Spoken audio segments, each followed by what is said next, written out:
अमेरिकाको एउटा उपविदेश मन्त्रीले यो देशमा 10 वर्षसम्म सशस्त्र युद्ध लडेर 17,000 नेपाली जनताको रगत बगाएका प्रचण्डलाई एउटा टेलिफोनबाट धम्काउँदाखेरि प्रचण्ड थुर काम्नु पर्ने अवस्थामा पुगेका छन्। अमेरिकी सेना कहाँबाट आउने हो? बिजुलीको तारबाट आउने हो कि उडेर आउने हो कि कहाँबाट आउने हो? नेपालका राजनीतिक दलका नेताहरू प्रधानमन्त्रीलाई, प्रमुख प्रतिपक्षी दलका नेतालाई र सत्ता गठबन्धन दलका प्रमुख पात्रलाई अमेरिकाका एउटा उपविदेश मन्त्री डोनाल्ड लूले फोन गरेर खाए खा नखाए घिच एमसीसी सम्झौता, यो अमेरिकाको अनुदान हो कि के हो?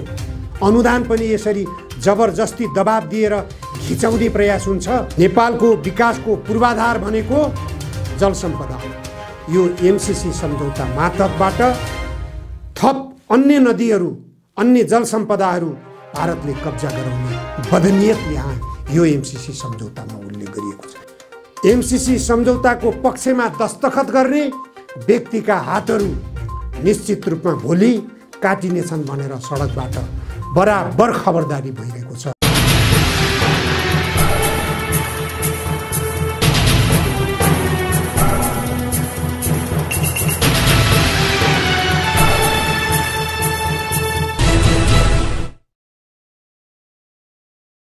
नमस्कार, जनधारणा खबरको युट्युब च्यानलमा यहाँहरूलाई स्वागत छ। आजको जनचासोको 260 श्रृङ्खलामा म उपस्थित भएको छु निमकान्त पाण्डे। आज 2078 साल फागुन 3 गते, भोलि फागुन 4 गते 1 बजे प्रतिनिधि सभाको बैठक बस्न गइरहेको छ।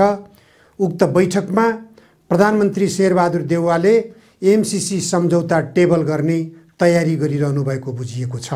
एमसीसी सम्झौता टेबल नगरियोस्, यसलाई प्रतिनिधि सभाबाट पारित नगरियोस् भनेर सडकबाट व्यापक दबाब हुँदा पनि र सत्ता गठबन्धन दलभित्र एमसीसी सम्झौता बारेमा मत नमिल्दा पनि, सत्ता गठबन्धन दल विभाजित हुने अवस्थामा पुगिरहेको अवस्थामा पनि प्रधानमन्त्री शेरबहादुर देउवाले आफ्नो पार्टीबाट एमसीसीको पक्षमा मत लिनुभयो र उहाँले भोलि प्रतिनिधि सभाबाट पारित गर्नको निम्ति पेश गर्ने व्यापक तयारी गर्नुभएको छ। त्यसका लागि उहाँले सभामुख अग्नि सापकोटालाई कार्यव्यवस्थाको बैठक बोलाउन पनि आह्वान गरिसक्नु भएको छ।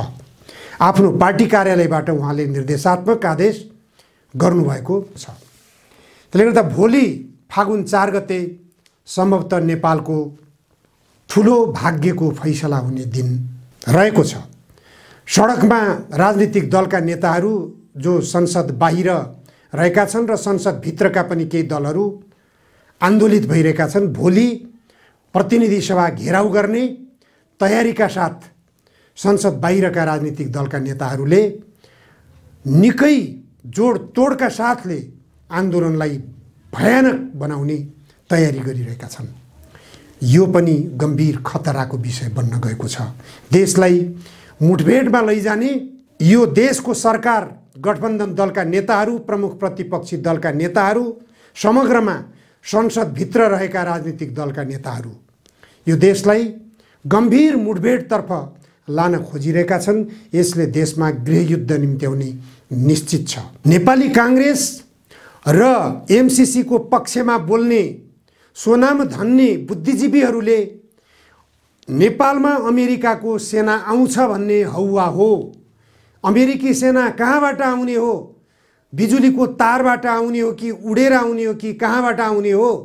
के नेपाली जनतालाई थाहा हुँदैन?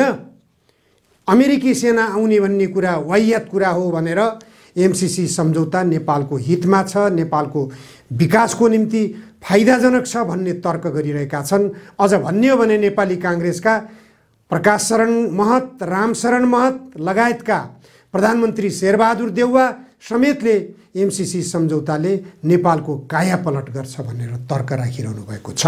यथार्थमा एमसीसी सम्झौता गरिसकेपछि अमेरिकाबाट सेना आउँछ भनेर हल्ला पिट्नेहरूको हल्लामा पनि कुनै दम छैन भन्न सकिन्छ। तर सेना आउनु पर्दैन।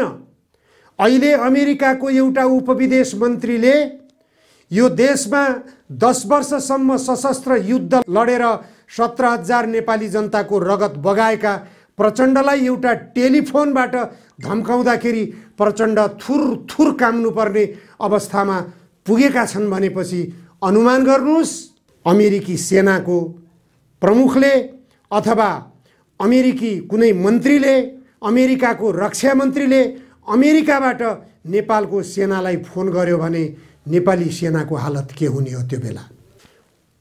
एमसीसी कानुन 2003 मा बनेको हो। अहिले एमसीसी सम्झौतालाई नेपालको प्रतिनिधि सभाको साधारण बहुमतबाट पारित गर्न खोजिएको छ। यो पारित भइसकेपछि अमेरिकाले एमसीसी कानुनमा कुनै संशोधन गरेको खण्डमा ती संशोधित कानुनहरू पुनः नेपालको प्रतिनिधि सभाबाट अनुमोदन गराउनु पर्ने छैन भन्ने कुरा सम्झौतामा लेखिएको छ। बुझ्नुपर्ने कुरा के हो भने भोलिका दिनहरूमा अमेरिकाले एमसीसी कानुनमा कुनै संशोधन गर्यो भनेपछि त्यो कानुन नेपालले बाध्यात्मक रूपमा मान्नुपर्ने प्रावधान एमसीसी सम्झौतामा लेखिएको छ। त्यसकारण यो अमेरिकाको सैन्य योजनासँग जोडिएको छ भन्ने कुरा स्पष्ट हुन्छ। अमेरिकाले भर्खरै मात्र सन् 2022 मा एउटा रणनीति सार्वजनिक गरेको छ। Indo Pacific strategy of the United states 2022 को नाममा यो रणनीति सार्वजनिक गरिएको छ।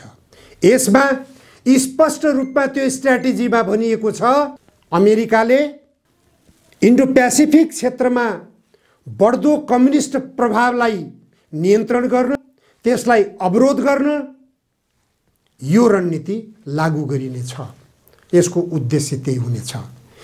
त्यही अन्तर्गत नेपालका राजनीतिक दलका नेताहरू प्रधानमन्त्रीलाई, प्रमुख प्रतिपक्षी दलका नेतालाई र सत्ता गठबन्धन दलका प्रमुख पात्रलाई अमेरिकाका एउटा उपविदेश मन्त्री डोनाल्ड लूले फोन गरेर खाए खा नखाए घिच एमसीसी सम्झौता यो अमेरिकाको अनुदान हो कि के हो? अनुदान पनि यसरी जबरजस्ती दबाब दिएर घिचाउने प्रयास हुन्छ। यो अनुदान होइन, यो विषालु पदार्थ हो।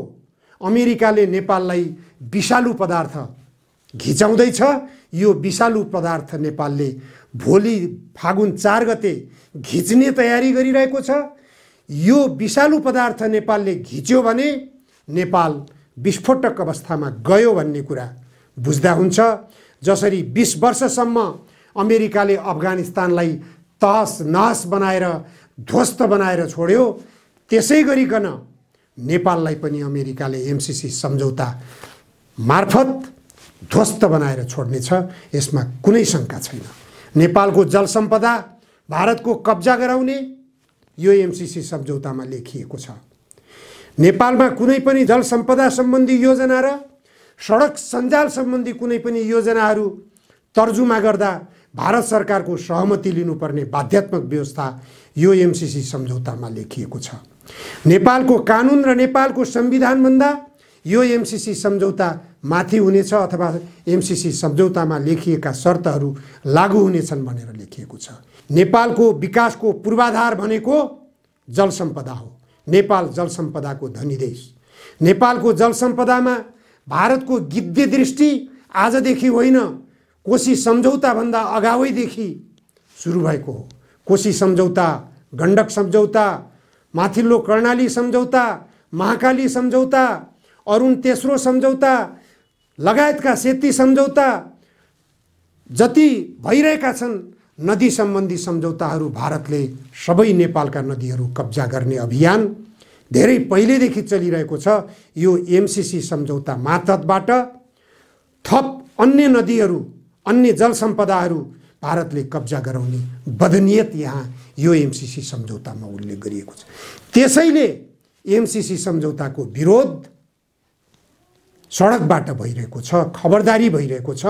एमसीसी सम्झौतामा सहमति जनाउने सांसदका हातहरू, एमसीसी सम्झौताको पक्षमा दस्तखत गर्ने व्यक्तिका हातहरू निश्चित रूपमा भोलि काटिनेछन् भनेर सडकबाट बराबर खबरदारी भइरहेको छ।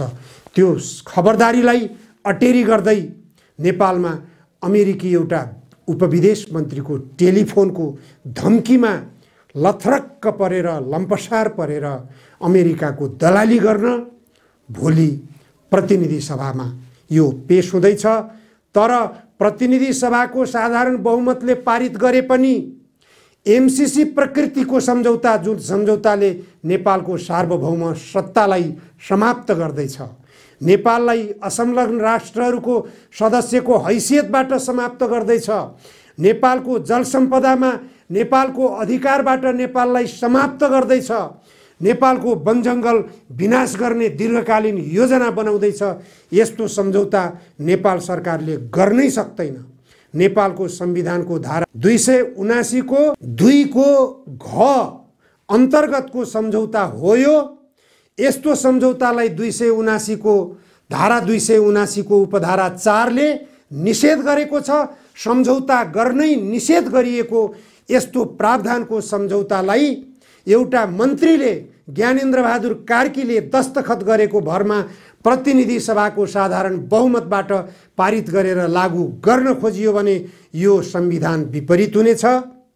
यो संविधान विपरीत हुँदा बित्तिकै यो संविधान निष्क्रिय भएको सिद्ध हुनेछ। यो अहिलेको जो नेपालको 2072 सालमा संविधान सभाले जारी गरेको संविधान हो, यो संविधानलाई निष्क्रिय बनाएर अमेरिकाको एमसीसी कानुन लागू गर्ने योजना अन्तर्गत यो एमसीसी सम्झौता भइरहेको छ। हस्, आजलाई यति मात्र। धन्यवाद।